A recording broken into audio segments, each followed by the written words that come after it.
नमस्कार, मैं डॉक्टर अंजलि मंत्री, IVF consultant, Rama IVF centre and hospital, Mandhana से।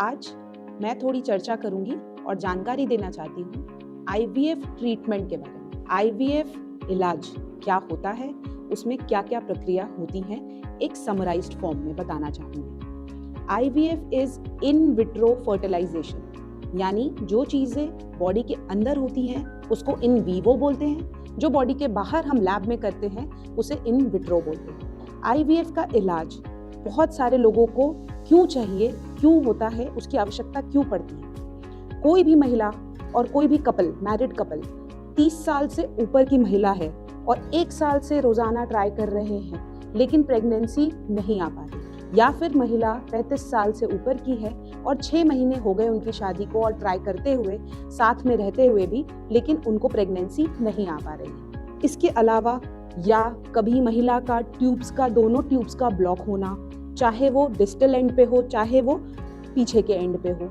या फिर किसी भी मेल पुरुष का शुक्राणु का नहीं बनना या बाहर नहीं आना, जिसको बोलते हैं एजोस्पर्मी। ये कंडीशंस और इसके अलावा कभी कभी किसी अंडे, एज सही है लेकिन अंडों का नंबर कम हो जाना या अंडों की क्वालिटी में दिक्कत होनी, उन सब केसेस में आईवीएफ की रिक्वायरमेंट पड़ती है। आईवीएफ का इलाज में हम यूजुअली महिला को सबसे पहले, एक कपल को, कमीशनिंग कपल बोलते हैं, उनको काउंसिल किया जाता है। काउंसलर के द्वारा उन्हें ये बताया जाता है कि आईवीएफ क्यों उनको रिक्वायरमेंट है, उसमें कितना टाइम लगेगा, क्या खर्चा होगा, मेंटली किस प्रिपरेशन से जाना होगा, ये सब चीज़ों के बारे में जानकारी दी जाएगी। इसके बाद उनकी पूरी आफ्टर रजामंदी, पूरे कंसेंट फॉर्म साइन कराने के बाद उनको आईवीएफ की प्रक्रिया के लिए एनरोल किया जाता है। इसमें वो कुछ भी नहीं समझते हैं वो दोबारा पूछ सकते हैं, लेकिन उनको क्लैरिटी होनी चाहिए कि उनको आईवीएफ का रिक्वायरमेंट क्यों है और उसमें कैसे होगा और क्या क्या कंसेंट, क्या क्या रजामंदी के बाद ही हम आगे बढ़ेंगे। इसके बाद मान लीजिए एक कपल को आईवीएफ की रिक्वायरमेंट है और वो ये चीज़ों को समझ चुके हैं, फिर हम आईवीएफ का इलाज शुरू करते हैं। किसी भी आईवीएफ के इलाज में महीने के 21वें दिन या महीने के दूसरे दिन से इलाज शुरू होता है, डिपेंडिंग अपॉन वेरियस प्रोटोकॉल्स जिनकी रिक्वायरमेंट उनको रहती है, जैसे कि लॉन्ग प्रोटोकॉल है, शॉर्ट प्रोटोकॉल है। आजकल बहुत कॉमनली डे 2 से इंजेक्शन शुरू किए जाते हैं। इन इंजेक्शंस को लगभग 10 से 12 दिन दिया जाता है अगर महीने के दूसरे दिन से शुरुआत की है तो।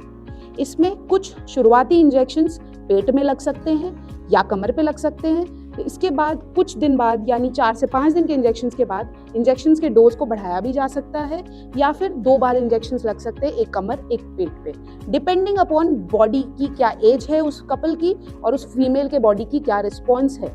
इस रिस्पॉन्स को कैसे देखा जाता है? अल्ट्रासाउंड के थ्रू हम उनका ट्रांसवजाइनल अल्ट्रासाउंड करते हैं।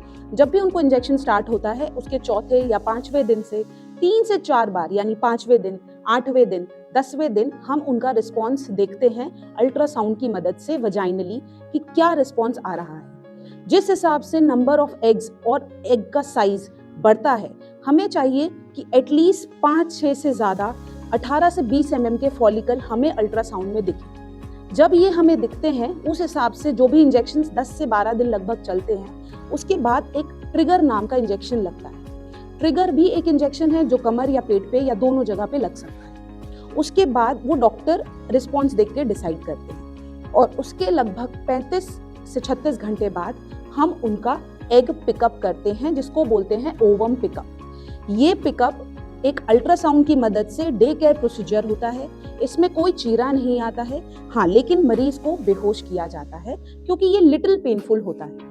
हल्का सुलाया जाता है, लगभग उसको आधे घंटे में पिकअप की प्रोसीजर पूरी की जाती है। इसको अल्ट्रासाउंड, वजाइनली अल्ट्रासाउंड की मदद से ही जितने भी अंडे हमें दिख रहे होते हैं, जितने भी फॉलिकल हमें अल्ट्रासाउंड में दिख रहे होते हैं, उनका पानी कलेक्ट करते हैं और उसको हम टेस्ट ट्यूब में निकाल के हम अपने एम्ब्रियोलॉजिस्ट को हैंड ओवर कर देते हैं, ये देखने के लिए कि उसमें से हमें कितने मैच्योर एग्स प्राप्त हुए। बहुत बार जब हल्का सुलाते हैं पेशेंट को तो थोड़ा वो नींद में रहता है, इसीलिए उसको हम ऑब्जर्वेशन में 4 to 5 आवर्स रखते हैं और उसके बाद सेम डे ही हम उनको घर भेज देते हैं। उसके बाद हमारे एम्ब्रियोलॉजिस्ट उस पर्टिकुलर एग को देखते हैं, उसकी मैच्योरिटी को देखते हैं अंडर द माइक्रोस्कोप। ये सब अब लैब में हो रहा है, इसको बोलते हैं आईवीएफ लैब। इसीलिए इस पूरे प्रोसीजर का नाम होता है आईवीएफ ट्रीटमेंट। इसमें फिर हमने उसी दौरान हमने हस्बैंड का शुक्राणु लिया, हस्बैंड ने अपने शुक्राणु 3 से 5 दिन के गैप के बाद हमें एक कंटेनर में दिया। उस दौरान उसको हमने लिया, उस अंडे के साथ मिलाया। मिलाने की 2 विधि होती है, या तो हम सिर्फ आईवीएफ कर सकते हैं या फिर हम हर अंडे को हर शुक्राणु के साथ जोड़ते हैं, जिसको बोलते हैं ICSI, in vitro cytoplasmic sperm injection. इसमें एम्ब्रियोलॉजिस्ट की बहुत बड़ी भूमिका होती है। वो हर अंडे को और हर स्पर्म की अच्छी क्वालिटी वाले स्पर्म को लेके एक दूसरे से जोड़ते हैं, जिसको बोलते हैं ICSI। बहुत सारे पेशेंट्स को प्रॉपर प्लेन आईवीएफ में हो जाता है, बहुत सारे पेशेंट्स को ICSI की रिक्वायरमेंट है। इसके बाद हम एम्ब्रियोस को अंदर इंक्यूबेटर में डाल के रख देते हैं। जो भ्रूण बना, यानी 1 दिन का भ्रूण बना, उसको हमने इंक्यूबेटर में रखा। अब हम उसको महीने के इंक्यूबेटर से निकाल के डे 2 पे या डे 3 पे देखते हैं कि उसकी कैसी क्वालिटी रही है, उसमें क्या मैच्योरिटी है, कितने एग्स फर्टिलाइज हुए हैं स्पर्म से, और वो भ्रूण की गुणवत्ता क्या है। और लगभग ये सबको डे 2 पे, डे 3 पे और लास्टली डे 5 तक ले जाने की कोशिश करते हैं, जिसका नाम होता है ब्लास्टोसिस्ट।